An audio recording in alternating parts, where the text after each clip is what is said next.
Perfection, a scorched outpost in the middle of nowhere. You know how close I am to leaving this place right now? How close? Maybe that's why Val and Earl decided to leave town. Hey, hold up. That's Edgar Deans. They just picked the wrong day to do it.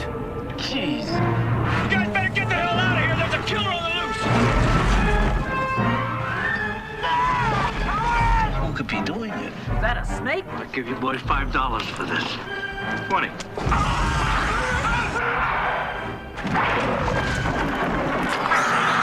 That's how they get you. They're under the ground. What the hell are those things? How could they eat a whole station wagon? But where do they come from? I vote for outer space. No way these are local boys. You see, they're headed right for us. No Richter scale can measure it. They're coming! No scientist can explain it. Bert, they're under the ground. You didn't get penetration even with the elephant gun. Run, run! And no one knows what to call it. Megaworms or suckers or suckoids. Now, this valley is just one long smorgasbord. Now, it's up to Val and Earl to save the world. That's one big mother. Who died and made you Einstein? And they know just what to do. Flip for it. Damn. Kevin Bacon, Fred Ward, Tremors. If I was to list movies in my life that I've seen the most, there's Jaws, there's the original Star Wars trilogy, and Ghostbusters would be on that list probably. Maybe it's a little bit embarrassing to say, but true. Labyrinth is probably on that list. I watched the shit out of Labyrinth as a young. But in the modern age of movies, maybe not counting my childhood, because by 1991 I was in high school and I was sort of becoming a movie guy. This is one of those movies that I can just go back to again and again and again. Mr. Dubray gave me a gift, a glorious looking Blu-ray of Tremors. And even though I've seen it maybe into the triple digits, I don't even know. I will happily watch it again. I am over the moon and kind of just a complete hoe for the Tremors. Like, I just love this movie. It's about a small town called Perfection in the middle of the desert that finds itself facing an unusual problem. Strange underground creatures that the local storekeep, Walter, named Graboids, have these weird tentacles that they shoot out of their mouths. They grab you and they hook you and they pull you under the ground and they eat you. And the two people who are sort of thrust into the lead of heroes are Kevin Bacon and Fred Ward, Val and Earl, the two local handymen. And real world, these small town guys, I don't know that I'd have much in common with them. But it was true from the very first time I watched the movie to the next time I watched the movie to the last time I watched the movie. I just love these guys. I like them so much. I don't know what the magic quality was, the chemistry between Fred Ward and Kevin Bacon. If it was just there in the script, if something magic happened, like if they were just putting actors together until they saw something, like, it's kind of a bromance, but it's not about the bromance. But it's like, we need to know and like these guys right away because they're going to be thrust into a ridiculous adventure. And that is accomplished just brilliantly. And also, I mean, all of the information that we're presented with, whether we know it or not, whether it seems obvious or not, sometimes it does, sometimes it doesn't, comes up again later on in the plot. When Val and Earl are doing the garbage and bragging about how no one does garbage like we do, we also see the big grader, the big tractor that they're going to be using to make their great escape. When they're in the shop, at Walter's shop, and the Coke machine, all of a sudden the fan belt goes off and it makes a terrible noise, and he talks to them about fixing the machine, but they can't do that right now. That actually comes back into play later on, because one time when everyone's trying to be quiet, the fan goes off on the Coke machine and it costs the group, right? It's amazing to me how I've called movies like Black Sheep and others like guilty pleasure movies, they're smart dumb the script is. Because, like, they are actually setting up a lot of things, but not in a really obvious, in-your-face way. And they're doing it at service of, like I say, this B-movie monster construct. And nothing about the movie, as far as I'm concerned, doesn't work. In fact, the last time I watched the movie, I started to look for something that I was like, okay, put your critical hat on here. Find something negative to say about Tremors. You're struggling. I'm really struggling. I'm not into country music, but I guess like it's completely appropriate to the soundtrack. And if you have Reba McEntire in your cast, have to. Yeah. You're gonna have to get a song out of her. Like it would be stupid not to. So like I'm not taking any points out of that. Like nobody in the cast is weak. I guess maybe the teenage kid who we visited later on in Tremors 3. He is shrill, but again, the character is supposed to be shrill. And even that character gets character beats when his uncle dies in front of him. Yeah. We're allowed to see his humanity for a second. Bert knows how to manipulate him into running by giving him a gun without bullets in him. Like, the character still pays off. We don't necessarily like him, but we know him. Yeah, he's not supposed to be likable, and I guess that's a clever follow-up in the sequels. Yeah. That He as an grows into a adult, bigger he's an asshole. even bigger douchebag than he is in the movie. So Anyway, I've gone on and on in my prolonged introduction. I fucking love Tremors, and I'm not going to change my mind. That's not going to happen here today. I don't think there's anything you can say or anyone can say to change my mind. Spoilers. It's number 1 on the list that we're going to talk about. What? no. Heartbroken. So, geez, I promise I won't get mad at you, but Dubray, what do you think of Tremors? I think I've made my point. Can you see my erection from across the room? Unfortunately, yes.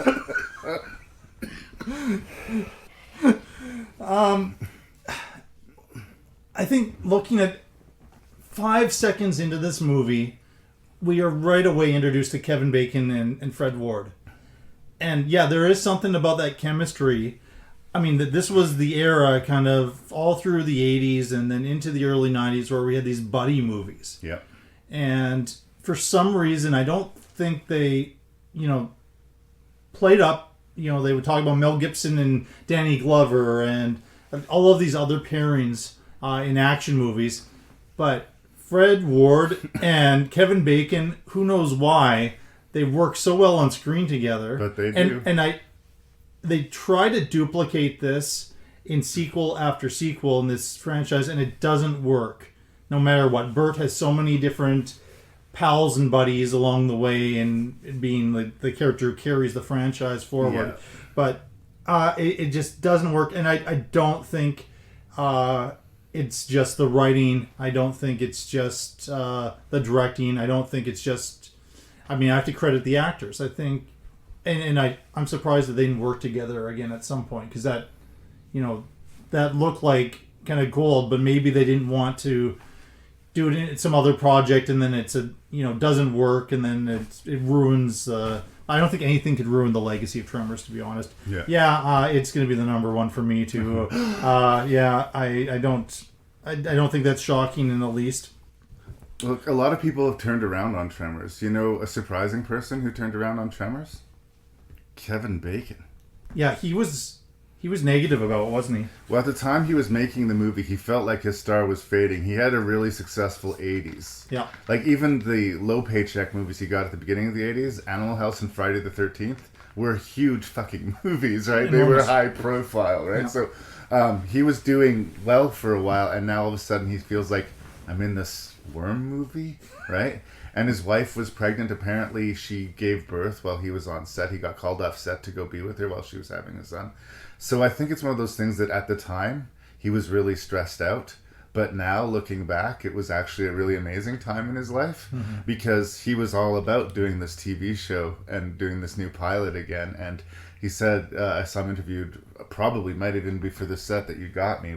He was talking about, like, it's one of the few movies of his that if he channel surfs into it, he may actually watch for a while. Usually he doesn't like watching himself, but Tremors can actually involve him. Wow. So I'm saying if it can win Kevin Bacon back, Then it's going to win Jason Dubray. I guess, I mean, some pretty talented people behind this, too. Like, Gail Ann Hurd was a producer. Yep. Now, I have that right, that she's married to John Carpenter? No, she was married to James Cameron. It was James Cameron. Oh yeah, for a time. Yeah, they are no longer married. Yeah, but she wasn't she involved with Terminator? Like, yep, she produced the Terminator franchise. I knew there was somebody big that she was married to. Yeah, but she's a really good producer, and absolutely. I think she maybe should be given a bit of credit here. And Ron Underwood's direction is terrific throughout. But he did. There's people in there, the dad from Family Ties and Reba McEntire, who thought to put those two together. Michael Gross as a crazed gun nut. At the time, that was completely stunt casting. It was completely He played backwards. the liberal hippie on Family Ties, and then to be like the other end of the political spectrum. And Victor Wong, I mean... Obviously great. You know, grab some really, really... terrific people. They weren't A-list people at the time, but they worked well as this ensemble. I'm a bit of a sucker for movies, kind of southwestern types of movies, and one set in this abandoned town. Like, I guess one of the things I'm sad about in some of the sequels is they get far away from perfection. I like the stories that happen in perfection because it just feels like a really cool, like, neat location for a film, and I never get tired of it being used. And I guess they had to make it bigger and expand the world a little bit, but even when they do, though, they go to another isolated community. Yeah. So they're always trying to refine perfection in Africa or in northern Canada. Nothing's better than perfection, though. No, so, they started in the right spot. But I think the idea is this community is fully intact when we arrive. Like, it's such a small community that everybody knows each other almost by necessity, right? Like 14 people in the town or whatever. Yeah. Like, everybody keeps an eye on each other because that's just how they do. But, so if you're going to change it up, like, I get the instinct, well, let's see graboids in Mexico or graboids in Africa. I guess the instinct is there, but, like, to change the location but not change fundamentally what you're doing with the project will only remind us of the great movie that we started with. Yeah. I say if you're going to make a change, right? Yes, but we're talking about Tremors. Yeah. So you can't find a flaw with the movie, and I understand because it's a very personal. So I'll throw some things out there. My list is pretty thin, but maybe this is just my issue here. I think some movies want to be R-rated, but they're sticking to the PG-13 model, and I think that's really the case with this franchise. And with Tremors, I think there's opportunities, and they pushed PG-13 as far as they could, I think, with kind of the gore and the violence. I watched this, and a few of them, my sister was in town. She'd never... I don't think she'd even heard of the Tremors movies, and she was at the edge of her seat through this. So nice. The intensity worked, but some of the ways, like, they give Kevin Bacon his one fuck, and that's the only one they can use. But they have Mother Hummers is used to avoid the R rating. So some of those pieces in there, I think, I don't know what the advantage was or why they didn't go to R, and maybe it's fine because as you talk about, like, you can watch these movies with your kids right now and you don't feel too worried about it in the time, like the place you were at when you watched this in theaters. If it had been R, maybe you couldn't have. I don't know. Like I said in the introduction, it's fun scary. It's not traumatizing scary. Yeah. Some of the later installments do get a little bit gorier, I think. To defend the choice to go with the PG thing, typically I can be a little bit bloodthirsty with my creature movies. So if you're making a monster movie, I want to see the monster, and the monster's going to do bloody business. But I understand that this one's sort of going for that sweet spot where it's also a fun movie. I think that when they do give us that one, fuck you, and it's earned.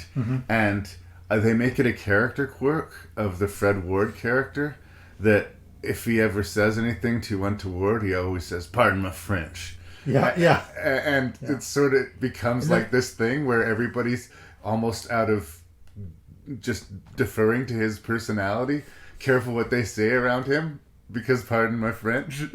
It's like they're just courteous to each other. And like the love interest scientist towards the end says, "Pardon my French," after she swears. Yeah, we're gonna run like goddamn bastards.